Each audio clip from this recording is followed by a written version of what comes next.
Well-oiled machine. This is what happens when Joey's not here. That's right. Everything falls apart. Inmates running the asylum. Have you guys seen that the movie with Hachimura? Winged Migration? Is that what that's called? No. He's got a big back. He's got a Hachimura. He's got a hunchback. That's what he's got. Quasimodo. Pretty sure that's what his teammates call him. Ring the bell. Because he's a big fan of French literature. That's why. That's why. It makes no sense. I mean, it didn't make sense the first time either. Yeah, so just prepare to... It'll be great. It'll be perfect. Y'all motherfuckers don't watch us play throughout the year, to tell you the truth. I'm gonna be real with you, and I don't care if I get fined.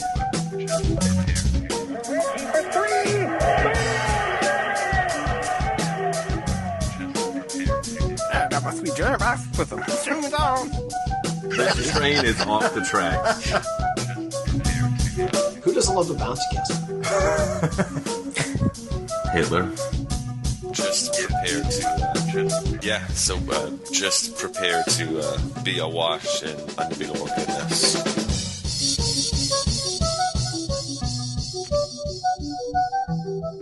Welcome, Pacers fans. You're listening to the Undebeatables, your semi-weekly Pacers podcast. This is episode 759.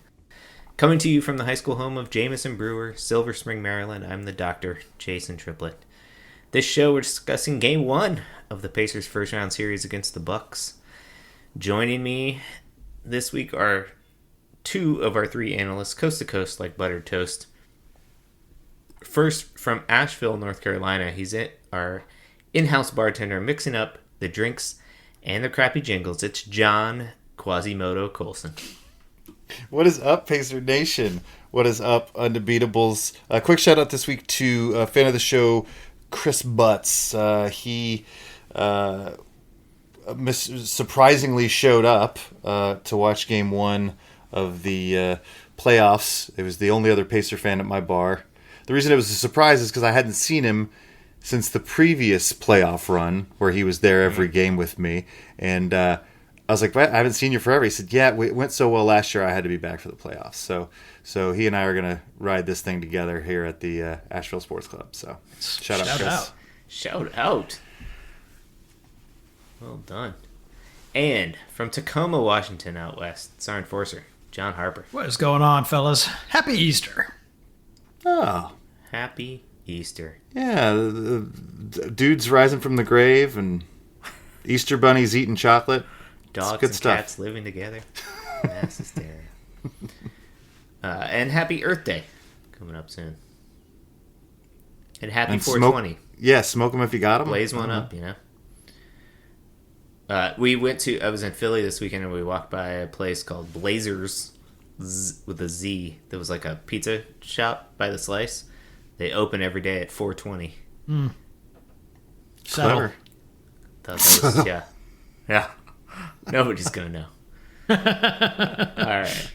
Before we start the show, just want to remind listeners that they can support the longest-running Pacers podcast by heading over to patreon.com/undebeatables. You can support our show for as little as $1 a month. We got higher tiers if you want to get in on our Slack conversations. It's a fun time to join.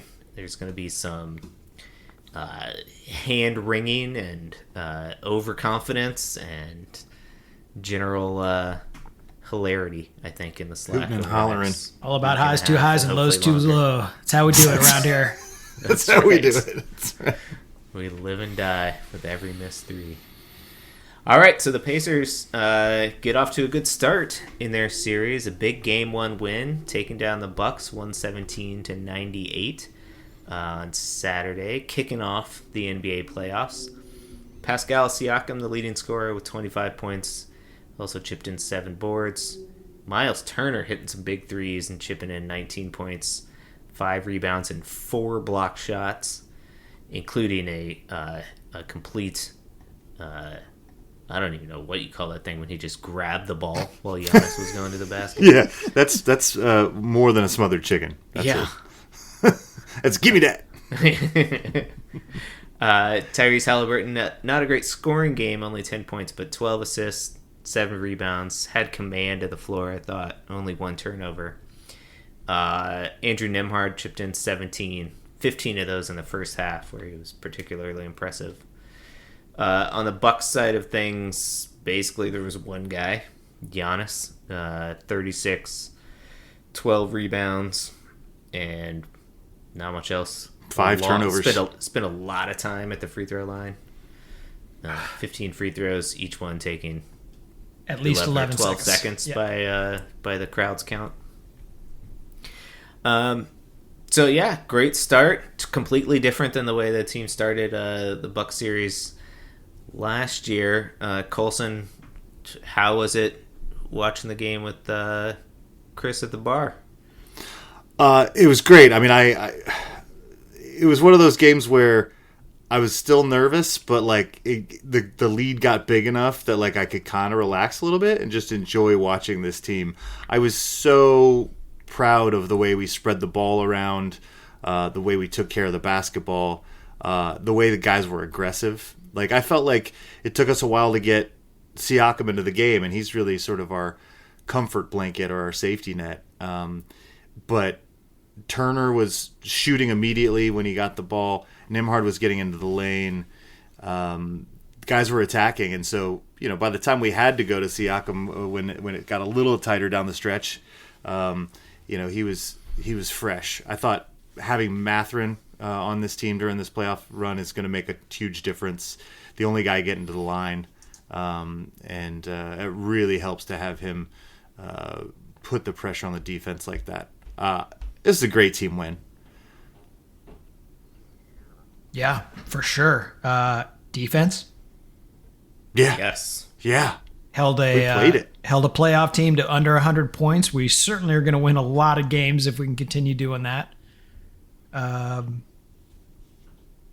Got some minutes from Jarris Walker. Exciting to see. Mm-hmm. We won the rebounding battle. That is a huge deal for us. If we can do that and continue to take care of the rock, then, and play good defense, we probably don't have to shoot over 50% for an entire game every time to win, which is why we had a little bit of breathing room in that one. So that was great. But as Dame was very vociferous at pointing out, he plans to come back in this series. I don't think I've ever seen so much trash talk from a guy in street clothes before. So much trash talk. Had all the yang. And so we'll see what happens in game 2. Not a lot of help for Giannis. Held Kuzma to a donut. I mean, a donut from him. 2 players in their starting lineup put up donuts. Only Giannis was in double figures in their starting lineup, at least. I agree with you guys. I thought that there was a little bit of shakiness, I think, coming out of the great couple airball threes. Yeah, a couple airball threes, first few shots. Yeah, a few wind tunnels. But I thought that the way they were defending the activity level was exactly where it needs to be for a playoff game. And really, it was the way that Nembhard started attacking the paint, I think, was the, I don't want to say turning point because it was in the first quarter, but it was like, oh yeah, let's just go at these dudes. I think that's the plan. Attack them, attack Giannis, potentially get him in foul trouble, even though he's really good at avoiding fouls. So I don't think that's really going to happen, but make them defend and run. I thought the pace was really good. Mm-hmm. The bench I thought played relatively well outside of Obi Toppin, who somehow ended up with a minus 16 in the plus minus. But and I thought we just threw a bunch of different looks at Giannis too, which I think really helped. So Siakam on him obviously at times, Nembhard getting some good minutes on him, Turner getting blown by constantly, but like I said there, and always competing and blocking. And that the one block that he had was just incredible. Giannis got past him, but Turner came back around and then just grabbed the ball while he was going up in the air, which I thought that was my favorite play of the game. Yeah, that was the problem when Turner is the primary defender, there's nobody on the back line because Miles Turner is the most instinctual backline defender, and so when he gets blown by, it's pretty obvious that there's nobody under the basket to stop, Antetokounmpo. But I thought in general we threw really excellent double teams and then reacted quickly to get back to the guys scrambled back when the ball got pushed out, when Giannis tried to move it. Really proud of the defensive effort. And I think that we just looked like we were on a string. We hold the Bucks are the best 3-point shooting team in the NBA, and we held them to 24% from the arc. That's hands in your face is what that is. Yeah, great effort there.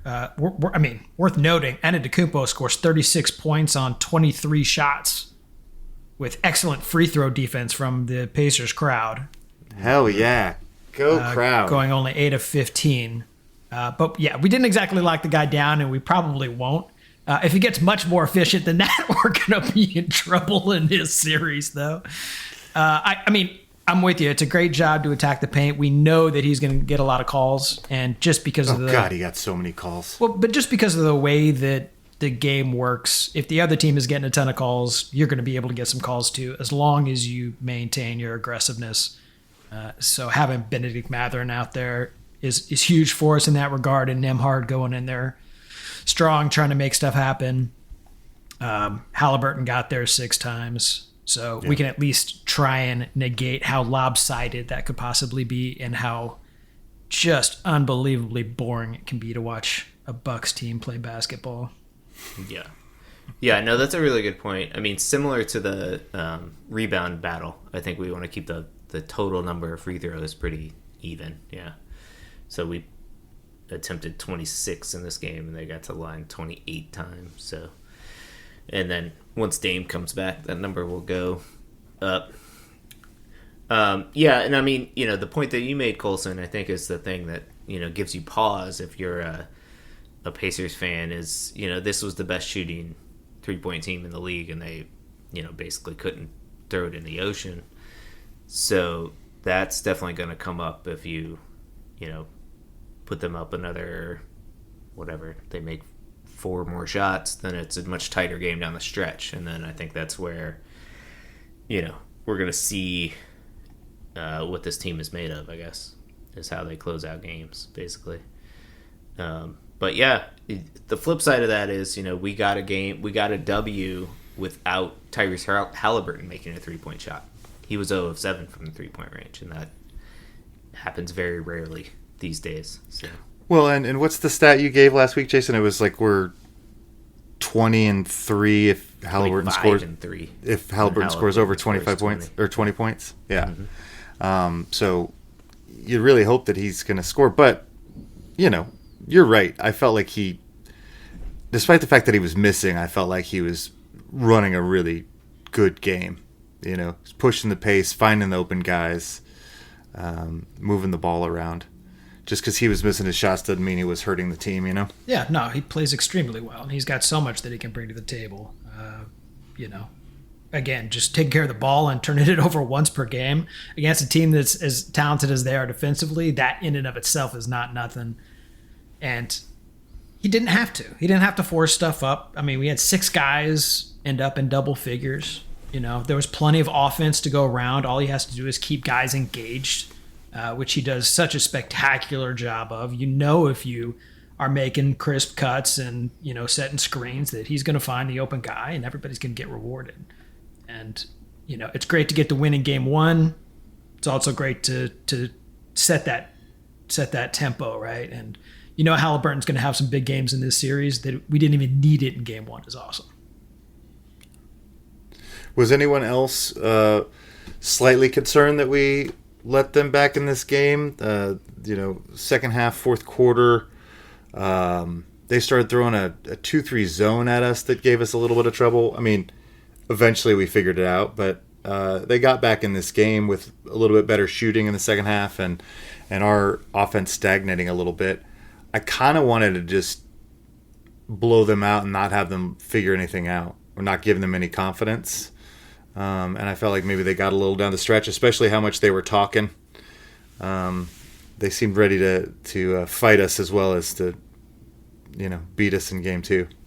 I feel like every point that you win by over 1 increases the amount of bulletin board material you give the other team. So I'm perfectly fine if they made a little run there at the end. I don't want to beat a team by 40 in game 1. They're going to come back and crush you one way or another.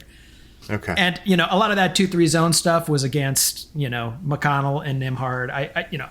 We definitely did get a little bogged down and stagnated. I think if Halliburton is out there breaking it down, we're going to get better action against those zones. And obviously, a lot better range with Halliburton when he's out there. Well, I mean, I thought once, the middle, the free throw line is the soft point, and both McConnell and Siakam are deadly from there. And so once they started figuring that out, they had to stop doing it. But it did slow us down for a little bit. But I guess we'll be ready for it next game. Yeah, I mean, I think it's good to see things that they're going to throw at you and Prepare through for that it at some level. Yeah. I thought in the first half when they pulled the zone out that we attacked it pretty well. Yep. I mean, Turner flashes to that exactly. Like you get playmakers into that sort of middle of the zone, and you can make a lot of good things happen. I think the big thing for us is going to be sort of defensively bringing that level of effort again. I think that the way that they were flying around. I mean, this team's been playing excellent defense in general for the past couple months, and flying around. But it's in these series from game to game, it's hard to bring exactly the same amount of energy. The crowd was super awesome. I thought much of the game, and the fact that the Bucks climbed back into it didn't concern me too much. I mean, they have a lot of pride, and they got dudes over there that are professional basketball players, and And Ryan Rollins. Don't count out Ryan Rollins. Yeah, it's a little bit of human nature when you've been up for 20 points for an hour to like. Well, and I think we left we took our foot off the gas a little bit for sure. I mean, I think it was Kendrick Perkins said it at halftime. He's like, "This is on coach." He was like, the Pacers came out looking ready to play in the playoffs, and the Bucks did not. They didn't match their level of intensity, and I thought that was true. I mean, I just thought we were ready to punch them in the face, and they weren't. They were surprised by it. Well, I mean, they need to get really solid performances from Kuzma and, like you said, the aforementioned Ryan Rollins. And then, you just look past Giannis, and the Pacers probably have the, 5 or 6 next best players in the series until Lillard returns, right? Mm-hmm. Which we don't know if he's coming back in game 2 or game 3. That's what he's targeting. I mean, glad to hear that he is over this deep vein thrombosis threat this quickly. So fast. And able to return to action, but he's also not played for a month, so it's going to work him in, but that dude is clutch as hell and a little bit terrifying. And I mean, for us, not only do we have, potentially the 5 or 6 next best guys, but we've also got 5 or 6 guys out there with a ton of playoff experience for how long they've been in the league, right? I mean, we had a deep playoff run last year against some really, really tough competition. I mean, when you think about teams that tune it up in the playoffs, Tom Thibodeau's defensive teams are going to teach you what it's like to play deep in the playoffs. And just having that experience, I think, was incredibly useful for these guys. They know what it takes to win in the playoffs. They know these teams are going to come out and be so physical with us. And and a Madison Square Garden crowd, in the playoffs. We've been through some wars just from last year, without a doubt. And that was one of the reasons that I really liked Turner's game He had a stretch where he hit like 3 shots in a row. Had a great assist, had a big block, and it's just like I think it was in the middle of the third or something like that, or middle of the second. I can't remember, but I just was like, aggressive Turner makes us so much better. And a lot of times he can fade into the background and just be a 3-point shooter, but he dunked hard over 2 guys. I just think he adds a whole dimension when he's aggressive offensively. Yeah, and he's in contract playoffs, so Yeah. Always pick, always But pick. he's also the veteran of he's been on this team for 10 years. Yeah, I didn't mean to make that sound cynical, but I just meant It helps. It helps. it certainly helps. But last year we talked about this last year too, about how in the playoffs, especially I remember talking about in Game 1 or whatever it is of the Buck series when we just came out with the deer in the headlights, that it was only he and Siakam that. And he and Siakam consistently throughout the playoffs were the guys that were prepared to play at the level that was needed for whatever game it was, right? And so, yeah, he's going to bring that, I think, every time. And like you said, Harper, like these other guys now know the same thing, right? So that Game 2 is going to be twice as hard as Game 1, right? Yeah. Like it grows logarithmically in the playoffs, so... And shout out to the effort from our starting 5 in the rebounding category. Miles Turner only had 5 offensive rebounds, or 5 total rebounds, all defensive. And Nembhard had 4. Everybody had more than Miles Turner. And that frees him up to go chase down blocks. That means our guys are blocking out for each other. Jarris Walker had as many rebounds as Miles Turner. So, he's out there doing what Coach circled for him. That sort of effort. Rebounding with 5 guys and still being able to get out on the break and keep up the tempo like we did is, not easy, boy. Those guys put a lot of miles on those sneakers every game. But when they got it going, man, that is a fun team to watch. Mm-hmm. And this was a fun game. It was a really fun game. And not just because I don't like Milwaukee, but partially. I know that we didn't do anything we weren't supposed to do, right? I mean, we won Game 1 at home. We did, and our job is to win Game 2. And I'm really nervous because we basically have to do that. I mean, you don't have to, but that's our job. And so you don't even really feel good for winning the first 2 games necessarily. It's just what you're supposed to do. This felt really good. We just looked like a really good team. I don't think there were that many teams that could beat us on that night. We're just the way that we were prepared, the way that we were flying around, the way we were hitting shots, the way we were not throwing the basketball away. We just looked like a really good basketball team that could hit you from every direction on the floor. Like, I mean, Nesmith had 7 points in this game, but he was cutting to the basket constantly. He was constantly a threat. I just was really impressed with the game plan and with the execution of it for sure. Yeah. Well, if there's a dig on this team, it is that at times we tend to play the level of our competition and then dig it out in crunch time, right? But that's not what happened here. We came out, set the tone early, scored 67 first half points to their 43. And we put down a marker and, we let them take it to us a little bit in the third, but recovered well in the fourth and put this thing away. I mean, it was a really good win, and yeah, it feels really good. Yeah, I mean, when they bring that effort, and if they're making shots to any degree, especially from 3-point range, they can beat anybody in the league. I mean, on any given night.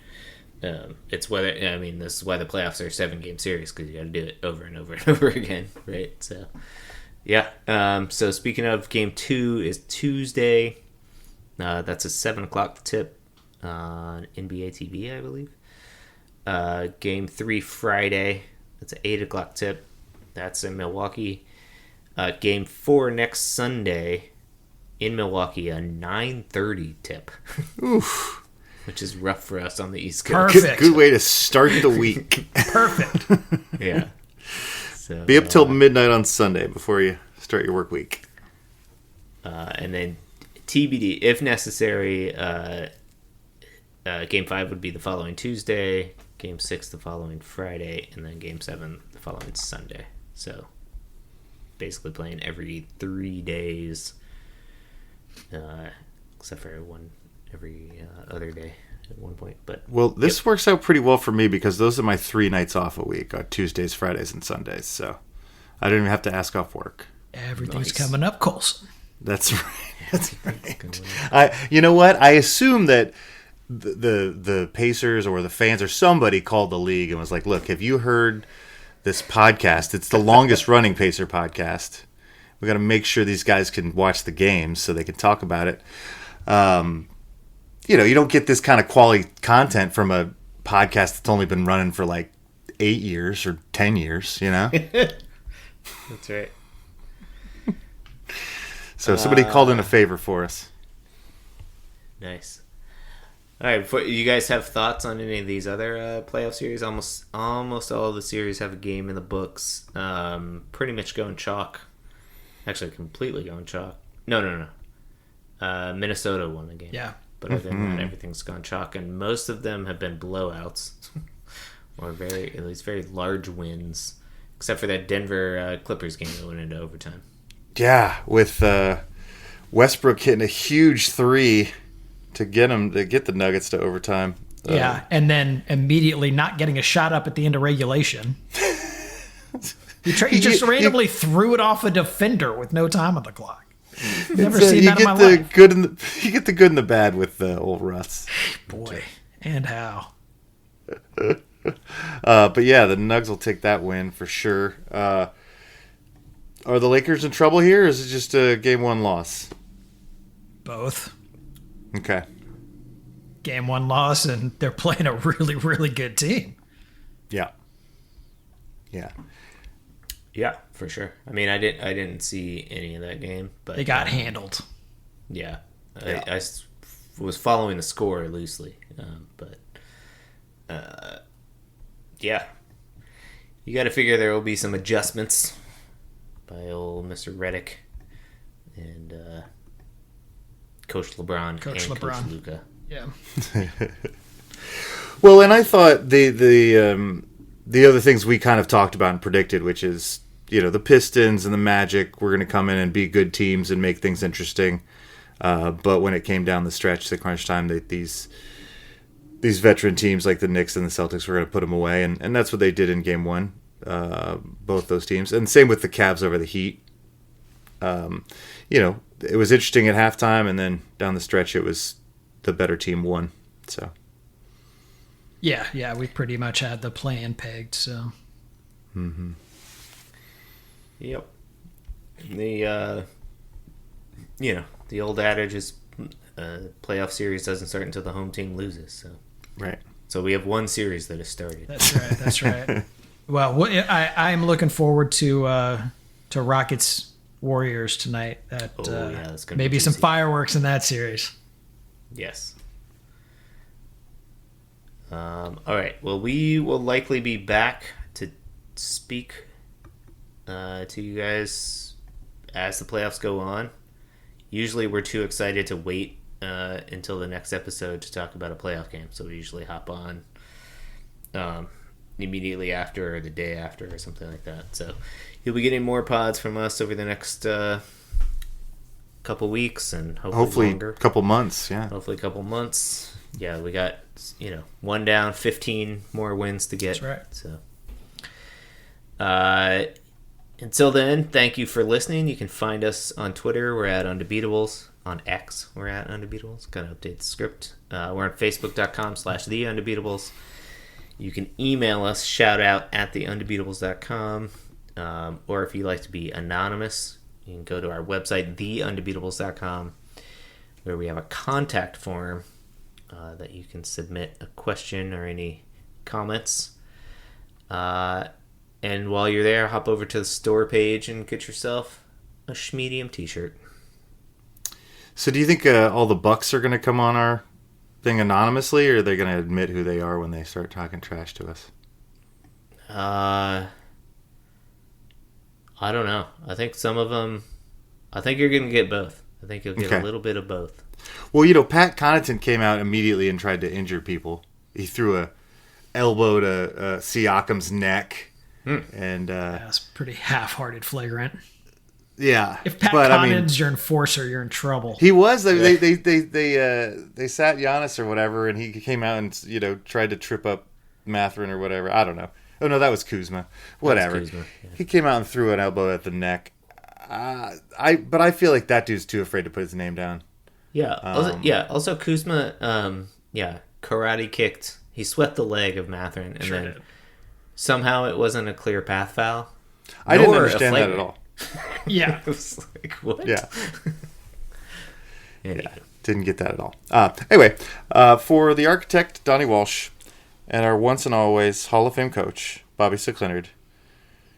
Turn out the lights, the party's over.